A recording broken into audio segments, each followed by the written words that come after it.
A very happy Friday to you, wonderful people. I want to welcome you to episode 46 of this channel, Ask Pastor Nike. I am Nike Ayola. I'm thankful to everyone who reached out to me privately and on this platform to wish me a happy 60th birthday. If there's one lesson I've learned in all of this, it's that age is truly just a number. I'm grateful to God for the me of myself, my darling husband of over 3.5 decades, Henry, who we all fondly call General, and our amazing children, Deji, Busayo, Ebonoluwa, Toluwalashe, Henry Jr., Daniel, and still counting. And to my wonderful niece, most people actually think she's my first, Kemisola Banjo and her beautiful family. Thank you all for celebrating this wonderful milestone for me.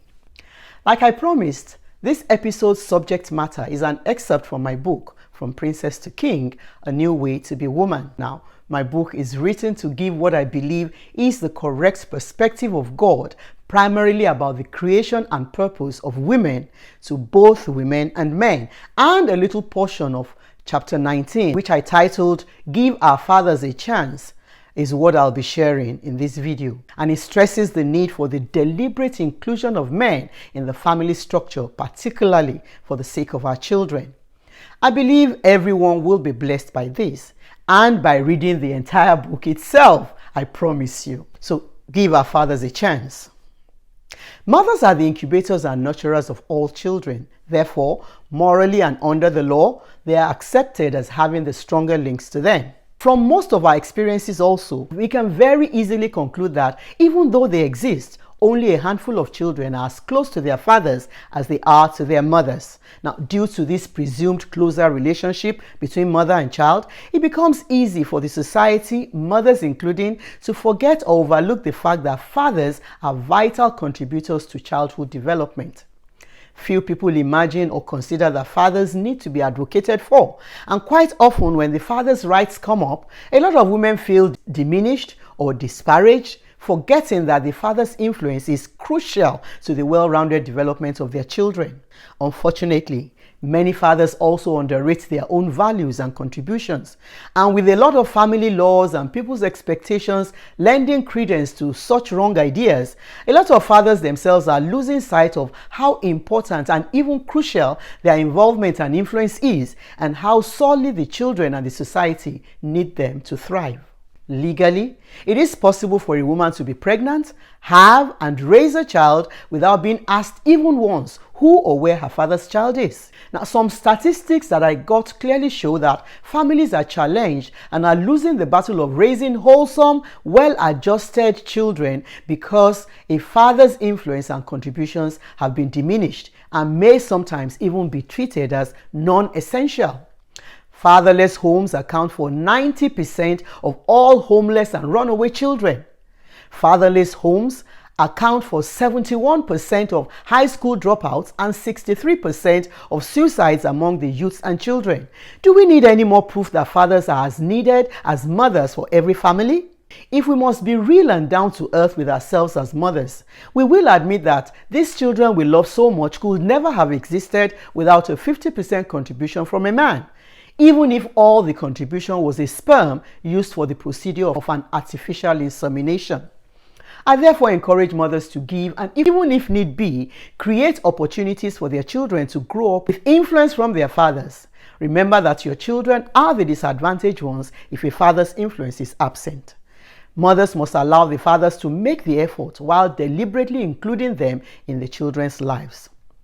The macho facade that a lot of men put up is actually a farce, as many of them are willing and would love to be involved.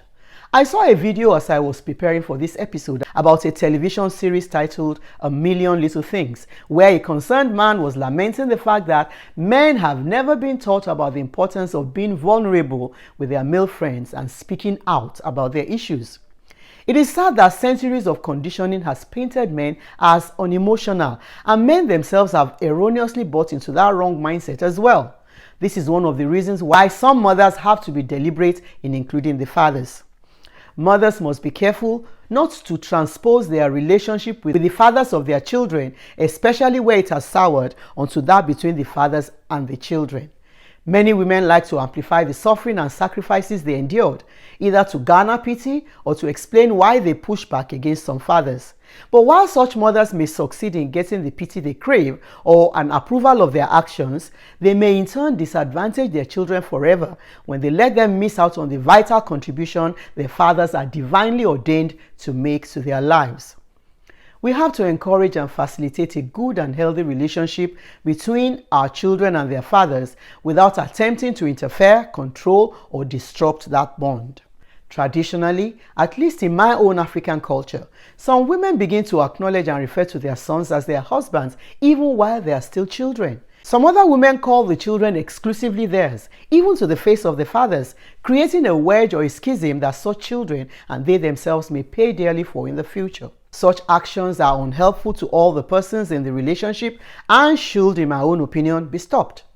Mothers must remember that every action is a seed that we sow, and the law of sowing and reaping cannot be wished away. If you marginalize, manipulate, or diminish your husband's role or the father of your child's role in the life of your children, it may rebound on your children in their own relationships in the future. Save your children and yourself from future heartaches. Finally, many women lose sight of the fact that no relationship in their lives is supposed to outlast their marriages, and that's why the vow is taken until death parts. People will come into your life and leave. Even children will come and leave. The best way to deal with an empty nest is to be close to your husband and not replace him with your children in your heart and affections. Love, train, and discipline your children together with their father and guarantee a peaceful future for yourself and for the entire family too. This is what Proverbs 22 and verse 6 says. Dedicate your children to God and point them in the way that they should go, and the values they've learned from you will be with them for life. Let me just mention as a conclusion that if the father of your child or children is seemingly uninterested, maybe because there are so many other children, or because he never had such an experience himself, or for whatever other reason, please do all that is within your power to draw him in and create the opportunity for contact and access while trusting God to work everything out. That is the extent of your responsibility as the mother. See you next Friday, and Merry Christmas to you and your household. Shalom.